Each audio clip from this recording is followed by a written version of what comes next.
வணக்கம் மக்களே, எல்லாரும் எப்படி இருக்கீங்க? நல்லா இருக்கீங்களா? சாப்பிட்டாச்சா? எல்லார் வீட்டிலும் லீவ் விட்டுட்டு பிள்ளைங்க பாடா படுத்ததுங்க. எனக்கு சொல்லவே வேண்டாம். காலைல எந்திரிக்கிறது தெரிய மாட்டேக்கி, அடையிறது தெரிய மாட்டேக்கி.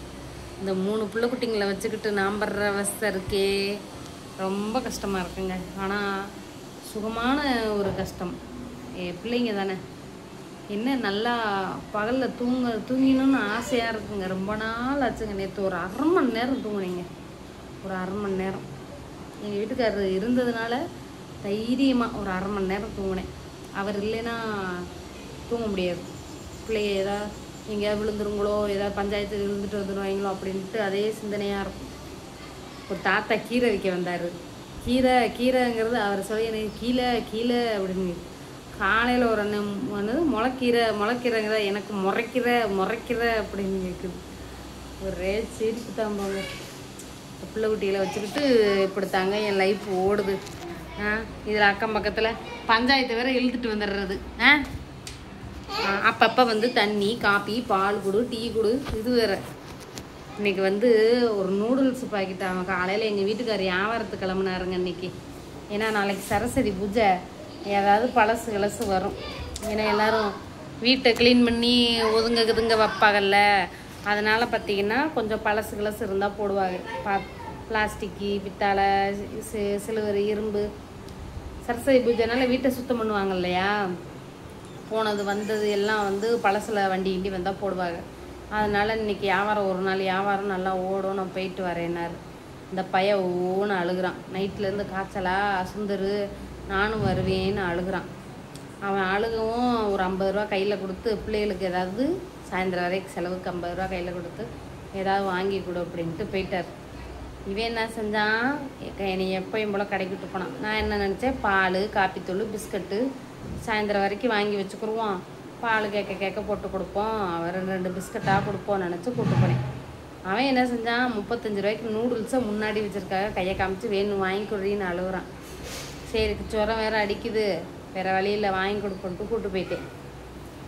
வாங்கிட்டு வந்தேன். மிச்சத்துக்கு பிஸ்கட்டும் காப்பித்தூளும் வாங்கி வச்சுக்கிட்டேன். பால் கொஞ்சம் இருந்துச்சு, காப்பி போட்டு கொடுப்போன்னு வாங்கிட்டு வந்துட்டேங்க. அந்த நூடுல்ஸை கிண்டி கொடுத்தா பிள்ளையானதுங்க ஒழுங்காக சாப்பிடணும். சாப்பிட்றதுக்கு பஞ்சாயத்து கிடையாது. எனக்கு நிறைய வச்சுட்டேன், உனக்கு குறைய வச்சுட்டேன். 2 பேருக்கு பாதி வச்சுட்டேங்க. சும்மா ஒரு கரண்டி எனக்கு கொஞ்சம் ஆசைக்கு, எனக்கும் ஆசை இருக்கும் இல்லையா, தின்னு பார்க்கணுன்ட்டு எனக்கு கொஞ்சம் எடுத்துக்கிட்டேங்க. ஒரு ஸ்பூனு 2 பேருக்கு பகிர்ந்து கொடுத்தேன். பார்த்தீங்களா, ஒருத்தன் டிவியை பார்க்கல, ஒருத்தன் இப்படி நைஸாக அப்படியே அவன் தட்டிலேருந்து அள்ளி வைக்கிறது தருன்னு செய்கிற வேலை. அவன் இப்படி சுந்தர் பை டிவி பார்க்குறானா, இவன் அவனை பார்த்துக்கிட்டே நைஸாக தலையை திருப்புறது கிடையாது. தலையை திருப்புனா கண்டுபிடிச்சிருவான்ட்டு கையை மட்டும் அப்படியே அள்ளி அப்படி வைக்கிறத அவன் பார்த்துட்டான். அடித்து உருள்றாங்க. என்னால் முடியலை. இந்த பிள்ளை மடியில் கிடந்துக்கிட்டு அது ஒரு பக்கம் கத்துது. கடைசியில் அந்த பிள்ளையை தூங்க வச்சுட்டு இவங்க 2 பேரும் விளையாட போகிறேன். என்ன இங்கே வெளியில் விளையாட விடுறது பிரச்சனை இல்லை. ஏதாவது பஞ்சாயத்து இழுத்துட்டு வந்துட்டாங்கன்னா அதுதான். உங்கள் வீட்டு பக்கம் அது, எங்கள் வீட்டில் இதை உடச்சிட்டாங்க, அது என்ன ரோடாக இருக்குது.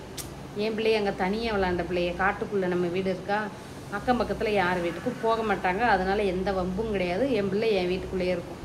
இங்கே வந்து காம்ப்ளெக்ஸாக இருக்குது, தெருவாக இருக்குது, எல்லாம் வீடுங்களாக இருக்கிறதுனால கத்தி விளாண்டா கூட ஒரு பயமாக இருக்குது. யாருக்காவது தொந்தரவாக போயிருமோ, ஏன்னா குழந்தைங்க நம்ம வீட்டில் குழந்தை இருக்க மாதிரி எல்லார் வீட்லேயும் பிள்ளைங்க இருக்கும் அப்படின்ட்டு ஒரு பயம். சரின்ட்டு அடைக்கி உட்கார வச்சுட்டேங்க. நேற்று வந்து ஒரு அக்கா, உங்கள் வீட்டுக்காருக்கு எவ்வளோ சம்பளம், உங்கள் வீட்டுக்கார வீடியோவில் காட்டுங்க. அப்புறம் வந்து கும்பகோணத்தில் ஏதோ ஒரு ஐயாவை பாருங்கள், சாமி மலைங்கிறாங்க, என்னென்னமோ கமெண்ட்டில் போடுறீங்க. ஃபஸ்ட்டு அதுக்கு நான் பதில் சொல்லிடுறேன். எங்கள் வீட்டுக்காருக்கு எவ்வளோ சம்பளம்னு கேட்குறீங்க. வாரத்தில் செவ்வாய் வெள்ளி வியாபாரத்துக்கு போக மாட்டாங்க. ஏன்னா பழசு கத்தக்கூடாது, பழசு போட மாட்டாங்கன்னு செவ்வாய் வெள்ளி வியாபாரத்துக்கு போக மாட்டாங்க.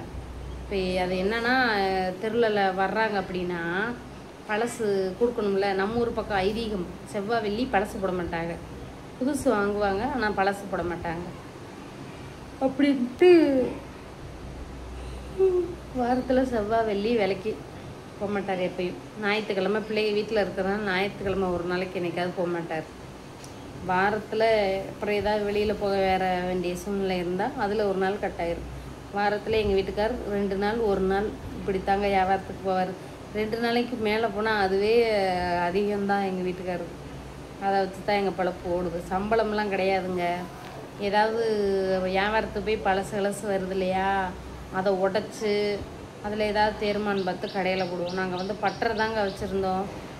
எங்ககிட்டயும் நிறைய பேர் வேலையெல்லாம் பார்த்தாங்க எங்கள் பட்டறையில். இந்த வருஷம் எனக்கு பட்டறை இல்லைன்ட்டு கொஞ்சம் கஷ்டமாக தான் இருக்குது, சங்கட்டமாக இருக்குது. வேறு வழியில் என்ன செய்ய, வாழ்ந்து இதுவும் கடந்து போகணும், கடந்து போய்த்தானே ஆகணும். பாத்திரம் செய்கிற பட்டறை எல்லாமே நாங்கள் வச்சுருப்போம். நீங்கள் என்னுடைய பழைய வீடியோவில் போய் பாருங்களேன்.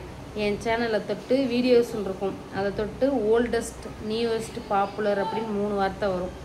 ஓல்டஸ்ட்டுங்கிறத தொட்டிங்கன்னா பழைய வீடியோக்கள்லாம் வரும்ல. நானும் எங்கள் வீட்டுக்காரர் பட்டறையில் எப்படி வேலை செய்வோம், பாத்திரம் எப்படி தயாரிப்போம், எல்லா வீடியோவும் போட்டிருக்கேன், போய் பாருங்கள். அப்படித்தாங்க எங்கள் பட்டறையில் ஆளுங்க வேலை செய்வாங்க. சரஸ்வதி பூஜை வந்தால் பொறி வாங்குறது என்ன, வாழை மரம் கட்டுறது என்ன, நல்லா அப்படியே நானும் பரபரப்பாக வேலை பார்த்துக்கிட்டு இருப்பேன். எனக்கு அந்த நாளே ஓடுறதே தெரியாது, அப்படி இருக்கும். இப்போ வந்து அது கொஞ்சம் கஷ்டமாக இருக்குது, ஃபீலிங்காக இருக்குது. தூக்கம் வருது, ஆனால் தூங்க முடியாது. இப்போ 2 வயக வெளில இருக்காங்க, அவங்கள விட்டு நான் தூங்கினேன் அம்பிட்டுத்தான் ஏதாவது பஞ்சாயத்து எழுத்துட்டு வந்துடுவாங்க. அதனால் அது கொஞ்சம் கஷ்டமாக இருக்கும். எங்கள் பிழப்பு இது தாங்க, எங்களுடைய வாழ்வாதாரம் இது தான். பாத்திரம் தொழில் இது தான் எங்கள் வியாபாரம். அலுமினிய பாத்திரம் தான். சில்வரு, பிளாஸ்டிக்கு, அலுமினியம் எல்லாமே இப்போ கடையில் தான் போய் வாங்குகிறோம். முன்னாடி நாங்கள் செஞ்சு விற்றுக்கிட்டு இருந்தோம், அதில் கூட கொஞ்சம் லாபம் வரும். இப்போ நாங்கள் வாங்கி தான் விற்கிறோம். 1 கிலோ, ஒரு பேச்சுக்கு சொல்கிறேன், இப்போ ஒரு பாத்திரம் 50 ரூபாய்க்கு வாங்குகிறோம் அப்படின்னா 70 ரூபாய்க்கு விற்கிறோம். அதுலேயும் 10 ரூபா 20 ரூபா குறைச்சி கேட்பாங்க. பாத்திரத்தில் லாபம் கிடையாது. வாங்குகிற பழசு வாங்கினா 10 ரூபாய்க்கு வாங்கினா ஒரு 15 ரூபாய்க்கு கடையில் போடலாம், அவ்வளோதான். அதுலேயும் ஒவ்வொருத்தவங்க கடையில் அவ்வளோ போது நீங்கள் ஏன் இவ்வளோ கூட கேட்குறீங்க, நான் அங்கேயே போட்டுக்கிறேன்னு கூட சொல்லுவாங்க. இந்த மாதிரி எங்களை மாதிரி கூலி தொழிலாளிகள் நிறைய பேர் இருக்காங்க, கஷ்டப்படுறவங்க. அதனால் தெருவில் வந்தாங்கன்னா பழசு இதெல்லாம் போட்டு விடுங்க. யாராக இருந்தால் என்ன, எங்களை மாதிரி ஒரு 4 பேர் வாழ்ந்துட்டு போகிறாங்க, சரியா? உங்கள் வீட்டில் தேவையில்லை அப்படின்னு நீங்கள் நினைக்கிறதெல்லாம் போடுங்க தெருவில். ஆமாம், நீங்கள் கடையில் கொண்டு போய் போடுறீங்க பார்த்தீங்களா, அவங்களுக்கு வந்து லாபங்கிறத விட தெருவில் வர்றாங்கல்ல, அவங்கள தான் கஷ்டப்பட்டு தெருவா சுற்றி வாங்குறவங்க. அந்த மாதிரி போட்டு விடுங்க, சரிங்களா? இன்றைக்கி வீடியோ வந்து இதுதான் போட்டேன், வேறு வழி இல்லை. ஏன்னா எல்லோரும் வேலை பார்த்துக்கிட்டு இருப்பீங்க, வீடை சுத்தம் பண்ணிக்கிட்டு இருப்பீங்க, கழுவணும், பிறக்கணும், அள்ளணும், குப்பையை போடணும், கொட்டணும், எல்லா வேலையும் இருக்கும். இந்த வேலையோட வேலையா என் வீடியோவை போட்டு விட்டுக்கிட்டே காதில் வாங்கிக்கிட்டே அப்படியே வேலையை பாருங்கள், சரிங்களா? அதுமாதிரி லைக்கு போட்டுருங்க, ஹைப்பு பாயிண்ட் கொடுத்துருங்க. உங்களால் என் வீடியோ ஒரு 2000 பேர் பார்க்கட்டுமே, சரிங்களா? பிடிச்சிருந்தா மறக்காமல் லைக் கொடுங்க. எல்லாருக்கும் இனிய ஆயுத பூஜை நல்வாழ்த்துக்கள். டாட்டா பாய்.